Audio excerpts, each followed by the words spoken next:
जब तक हास्य रस ना हो तब तक कवि सम्मेलन अधूरा है। तो अब मैं आप सबको हास्य का रसपान कराने जा रही हूँ, सुनिएगा। एक दिन मामला जरा यूं बिगड़ा, एक दिन मामला जरा यूं बिगड़ा, जरा ध्यान से सुनिएगा सभी, कि हमारी ही घरवाली से हो गया हमारा झगड़ा। स्वभाव से मैं थोड़ा नर्म हूँ, स्वभाव से मैं थोड़ा नर्म हूँ, इसका अर्थ ये नहीं कि मैं बेशर्म हूँ। पत्ते की तरह कांप जाता हूँ, वो देख रहे ना पेड़ का पत्ता, कुछ उसी तौर तरीके से पत्ते की तरह कांप जाता हूँ, बोलते बोलते हाँफ जाता हूँ, इसीलिए कम बोलता हूँ। अभी भी कम ही बोल रहा हूँ, इसीलिए कम बोलता हूँ, मजबूर हो जाऊँ तभी बोलता हूँ। घर जाकर हमने अपनी घरवाली से कहा, अरे पत्नी हो तो पत्नी की तरह रहा करो, अरे पत्नी हो तो पत्नी की तरह रहा करो, कोई एहसान नहीं करती हो जो मनाकर खिलाती हो, कैसे ही घर चलाती हो। शादी को हो गए 10 साल, अरे जनाब हमारी शादी को हो गए 10 साल, अकल नहीं आई, सफेद हो गए बाल। पड़ोस में देखो अभी एक नया जोड़ा रहने के लिए आया है, पड़ोस में देखो अभी बच्ची है मगर तुमसे अच्छी है। घर कांच सा चमकता है, अरे उसका घर कांच सा चमकता है, और एक अपना देख लो, देखकर खून छलकता है। कब से कह रहा हूँ तकिया छोटा है बढ़ा दो, अरे कब से कह रहा हूँ कि तकिया छोटा है बढ़ा दो, दूसरा गिलाफ चढ़ा दो, चढ़ाना तो दूर रहा, निकाल निकाल करके रुई और आधा कर दिया, और तकिए में रुई की जगह कपड़ा भर दिया। अरे कितनी बार कहा है, अरे कितनी बार कहा है मगर सुनती कहाँ है, कितनी बार कहा है कि चीजें संभाल कर रखो, उस दिन नहीं मिला तो नहीं मिला, कितना खोजा, और रुमाल की जगह पैंट से निकल आया मोजा। अरे वो तो किसी ने शक नहीं किया, अरे वो तो किसी ने शक नहीं किया, क्योंकि हमने खट से नाक पर रख लिया और काम करते करते टेबल पर पटक दिया। तभी पास में खड़े हमारे चपड़ासी ने देख लिया और उठा कर दिया, बोला साहब आपका मोजा। हमने भी कह दिया हमारा नहीं किसी और का होगा, अकल काम कर गई मगर जोड़ी तो बिगड़ गई। अरे कुछ तो इज्जत रख लो मेरी, 50 बार कहा है कि मेरी अटैची में अपने कपड़े मत रखो, अरे 50 बार कहा है कि मेरी अटैची में अपने कपड़े मत रखो, सुनती नहीं है कुछ मेरा।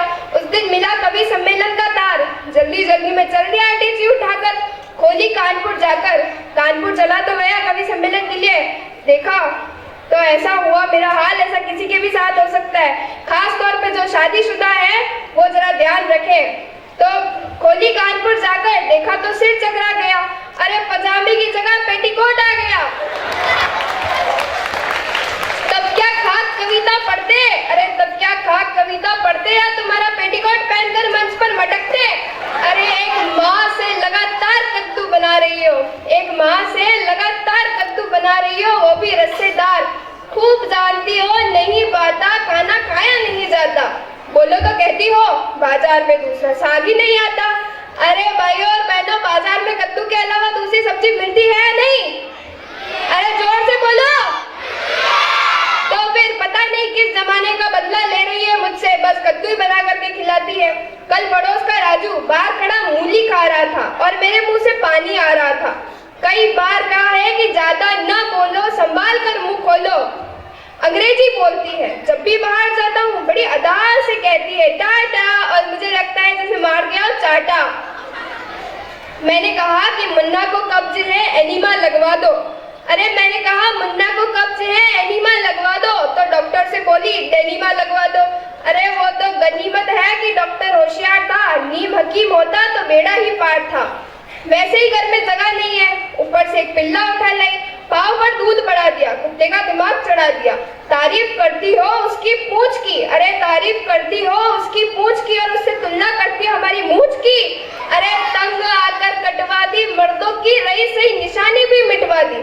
मायके जाती हो तो आने का नाम ही नहीं लेती, अरे मायके जाती हो तो आने का नाम ही नहीं लेती, और लेने पहुंच जाओ तो माँ बाप से किराए का दाम नहीं लेती।